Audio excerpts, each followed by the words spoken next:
సింహరాశి వారికి ఈ ఆంగ్ల సంవత్సరం నుండి మరియు ఉగాది పండుగ నుంచి ఆదాయ వ్యయాలని ఒకసారి తెలుసుకుందాం. ఒకవైపు అష్టమ స్థానంలో శని భగవానుడు సంచారం చేయడం వలన ఇప్పటికే వారికి సత్ప్రవర్తన, ధర్మబద్ధత, న్యాయ నిర్ణేత, కర్మప్రదాత వలన అన్నీ నేర్చుకోవడం వలన వారి యొక్క ఆదాయం 5, వ్యయం 5. మీ దగ్గర ఎంతైతే డబ్బులు ఉన్నాయో అంతే ఖర్చు పొంచి ఉంది కనుక వీలైనంత వరకు అప్పులు చేయొద్దు, అప్పులు ఇవ్వద్దు అని చెప్పి జ్యోతిర్విజ్ఞానం తెలియచేస్తుంది. మీరు ఎంత అదృష్టవంతులయ్యా అంటే ఎక్కువగా నష్టం లేదు, ఎక్కువగా లాభం లేదు. ఉండబడిన వాటితో సర్దుకపోగలిగితే చాలా మంచి కాలము అని చెప్పి గమనించాలి. అదే కాకుండా రాజ్యపూజ్యం 7, అవమానం 7. ఆ శని భగవానుడు ఉన్నాడు అనేటువంటి భయం చేత, భక్తి చేత మీరు ఎక్కడ నోరు జారరు, ధర్మబద్ధంగా ఉంటున్నారు, న్యాయంగా ఉంటున్నారు, ఉండబడిన వాటితో సర్దుకపోగలుగుతున్నారు. శత్రువులు ఏదన్నా మీ పైన అన్నా దాన్ని మౌనంగా స్వీకరిస్తున్నారు.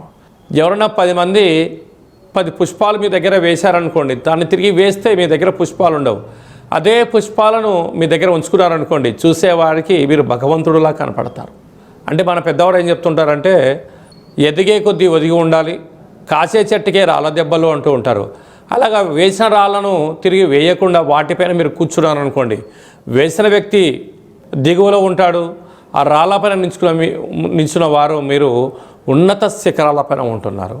కనుక రాజగౌరవం, రాజసన్మానం, ఐశ్వర్యం, ఆనందం, ఆరోగ్యం సింహరాశి వారి సొంతమే.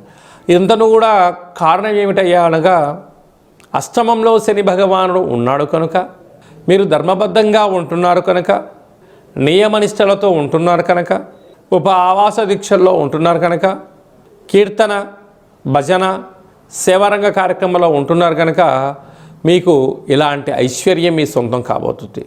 ఇక్కడ సంపాదించడం విషయం కాదు, ఖర్చు పెట్టడం విషయం కాదు, ఉండబడిన వాటిని కాపాడుకోవడం యోగదాయకం. ప్రధానంగా ప్రభుత్వ ఉద్యోగస్తులు, ప్రైవేట్ రంగంలో ఉండబడిన వారు, రియల్ ఎస్టేట్ రంగంలో ఉండబడిన వారు, రాజకీయాల్లో ఉండబడిన వారు, వ్యవసాయ సోదరీమణులు, అనేక మంది ఆహార ఉత్పత్తులు, మార్కెటింగ్ రంగంలో ఉండబడిన వారు, అనేక వ్యాపారస్తులు వీలైనంత వరకు ఏదో వాళ్ళు చేస్తున్నారు వీళ్ళు చేస్తున్నారు అని చెప్పి అపోహలకు వెళ్లకుండా ఉండబడినటువంటి వాటితో సర్దుకుపోయి